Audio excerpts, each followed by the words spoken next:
Has Zelensky blinked in the Black Sea war, rushing a new truce offer toward Putin as the stakes rise?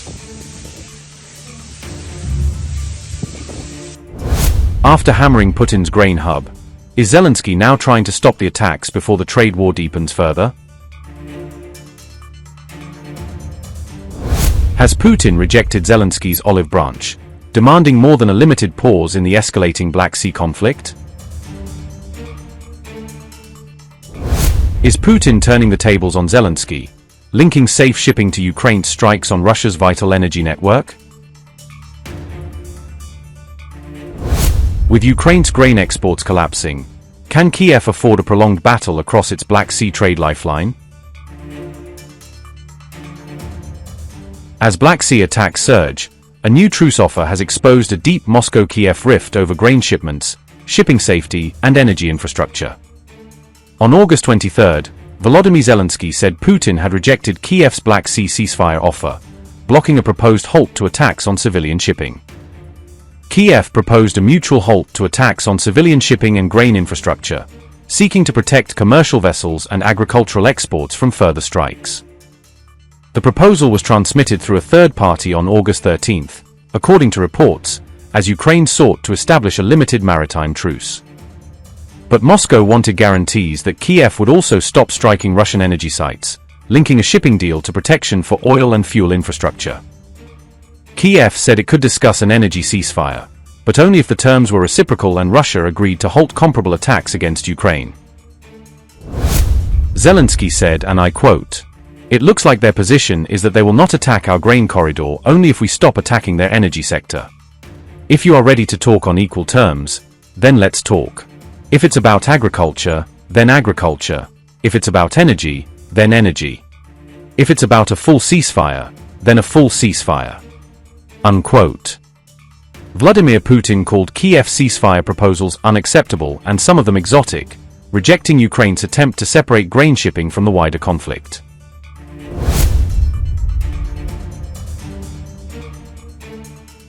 The truce offer came a day after Ukraine hit Russian grain terminals in Novorossiysk, extending Kyiv strikes against sites central to Moscow's export economy. 3 major Russian grain terminals there halted operations after suffering damage, disrupting activity at one of Russia's most important Black Sea export hubs. Novorossiysk also sits near critical energy export infrastructure on the Black Sea, increasing the risk that further escalation could spread beyond agricultural trade. Any expansion of strikes around the port could threaten both grain and energy flows, raising the global economic cost of an already dangerous maritime conflict.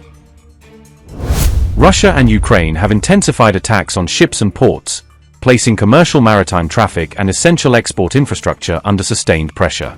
The two countries supply more than a quarter of global wheat exports, making disruptions in the Black Sea a major concern for international food markets.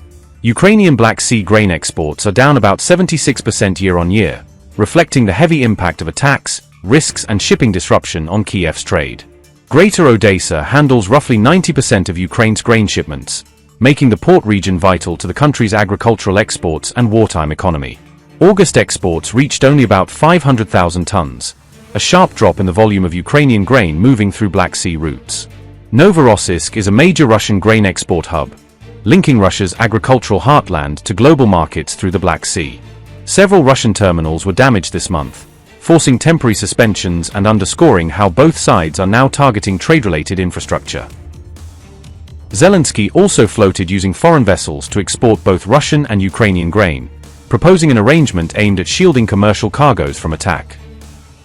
This comes amid reports that Black Sea attacks forced Kyiv into a US-brokered shipping carve-out, creating a limited passage for some vessels during the conflict.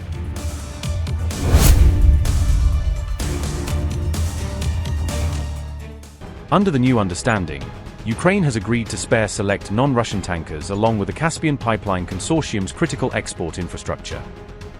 This pledge followed direct, high-level talks between senior US and Ukrainian officials after a wave of July strikes brought loadings at the terminal to a complete halt. Kyiv has now set up dedicated contact channels so commercial shipping companies can coordinate safe passage in advance, rather than risk being caught in the crossfire.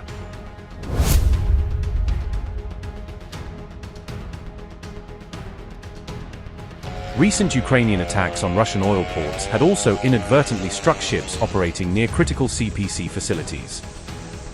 These strikes disrupted oil loadings as nervous shipowners grew increasingly wary of calling at the port of Novorossiysk. This pressure mounted even as Iran war disruptions were already curbing oil flows through the Strait of Hormuz separately. Higher crude costs also fed directly into rising US pump prices ahead of November's critical midterm elections. But why is the CPC terminal important? This single terminal handles about 2% of the entire world's crude oil supply, making it far more consequential than its size suggests. It serves as the main export artery for the vast majority of Kazakhstan's total oil exports. Kazakhstan currently lacks any major alternative export capacity beyond this single critical pipeline route. European refiners lean heavily on this specific CPC blend crude to keep their own supply chains running. The terminal itself is physically located at Novorossiysk, sitting right on Russia's Black Sea coast, which is exactly why it kept getting caught in Ukrainian strikes meant for Russian assets. Under the terms of the deal, Ukraine will avoid CPC infrastructure entirely, along with any non-Russian vessel that meets a specific set of conditions.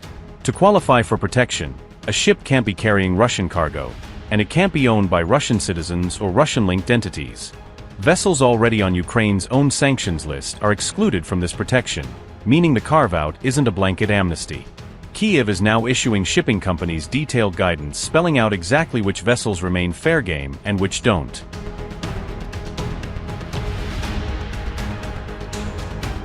Earlier no-strike arrangements had already broken down once before, with some supposedly protected vessels getting hit anyway. Shipments have technically resumed, but volumes are still running well below normal, since the wider threat of drone strikes hasn't actually gone away. An initial strike wave on July 20th had forced several US chartered ships to pause operations entirely. Loadings resumed briefly on July 27th, but commercial vessels were struck again just 2 days later regardless. Because of this instability, CPC blend exports are now projected to fall by roughly a third this month alone. Chevron CEO Mike Wirth had also personally asked the White House to protect the company's operations, according to the Wall Street Journal. Notably, U.S. oil giant Chevron owns a significant 15% stake in the Caspian Pipeline Consortium itself. Western energy companies grew increasingly wary of Zelensky's strikes, just as Kyiv simultaneously increased pressure over foreign weapon supplies. Upgrade your news experience with the all-new HT app. Download now.